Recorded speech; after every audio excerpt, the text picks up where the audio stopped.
14, 15, 16 বছরের ভিতরে, 20 বছরের আগে আগে ধর্মীয় মানসিকতা, চারিত্রিক পবিত্রতা, সৌন্দর্য যার মধ্যে গড়ে ওঠে না, তার পরবর্তী জীবনটার শৃঙ্খলায় থাকেন।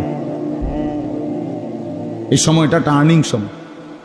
এই সময়টা যে নষ্ট হয়ে যায়, সে আর ঠিক হয় না, কঠিন, এরপরে ঠিক হয়। বুঝেন নাই কথা?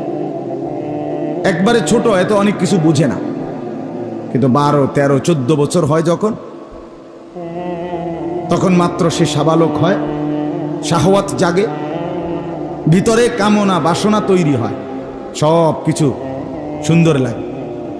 যেই কোনো নারী দেখলেই ভালো লাগে, যেই কোনো ছবি দেখলেই ভালো লাগে, জীবনটার মধ্যে নতুন ভিন্ন রকম আমেজ অনুভূতি কাজ করে। ওই চুল, এটাকে এমনি ফিরানো মনে করে, এটাকে সে একটা খুব হ্যান্ডসাম মনে করে। আমি যে বারবার চুলটা ফিরাই, আমার কাছে মনে খুব একটা সেরকম লাগতেছে, কিন্তু এইটা যে একটা অপদার্থের কাজ, এইটা হে কোনো বোঝে না।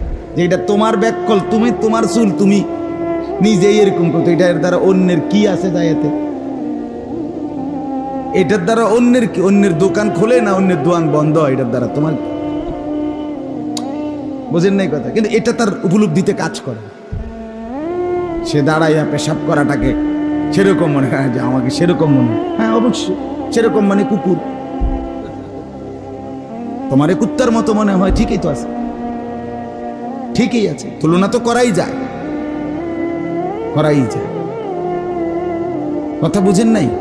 মানে অর্থাৎ আমি মোবাইলে ছবি উঠাইতেছি, মোবাইলে দিতেছি, রাস্তার মেয়ে হাঁটতেছে, আমি পিছনে পিছনে টিটকারি মারতেছি, ওই মেয়ে জড়সড় হয়ে ভয়ে, হ্যাঁ যে হায় পিছনে তো কুত্তা লাগছে, কুত্তা নি কোনো কামড়ায়, হ্যাঁ এই জন্য কুত্তার কামড়ের ভয়ে মুসলমানের এক বোন সেই জড়সড় হয়ে হাঁটতে থাকে।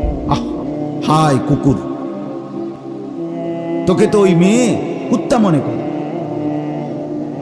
তোকে তো চরিত্রবান মনে করে না। যাকে তুচ্ছ করলো, ইভটিজিং করলো,